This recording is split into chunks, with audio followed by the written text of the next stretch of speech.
As a baklang kanal, ang dami mo nakaaway nun for sure. Malala, day. As in? Oo, kasi tamin kasi nung ano, nung sabi na bagong salta ako sa high school ko, maangas na ako.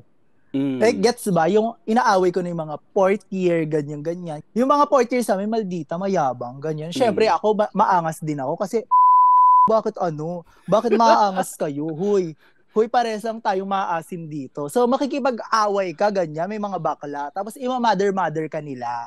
Kasi nakita nila, ay, itong baklang to may Ah, potential, ganyan. So, nung supremacy nag-fourth year na ganyan. ako, yes, ako na nag-mother sa mga mas mababang years sa akin. Kaya mima-mima talaga, maangas ako dati. Paano Pero kayo, kapag wait, kunyari may wait.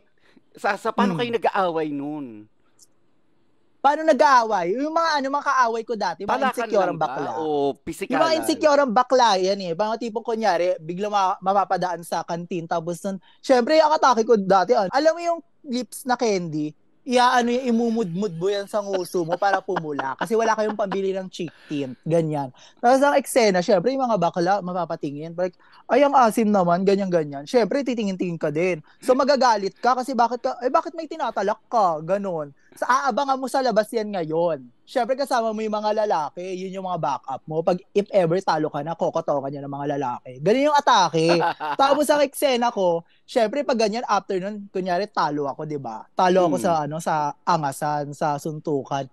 Magpaparinig ako sa Facebook. O kaya, ang gagawin ko, i-edit ko yung mukha ng kaaway ko sa mukha ko, paste off yan. Ganon. Eh marami akong mga likers.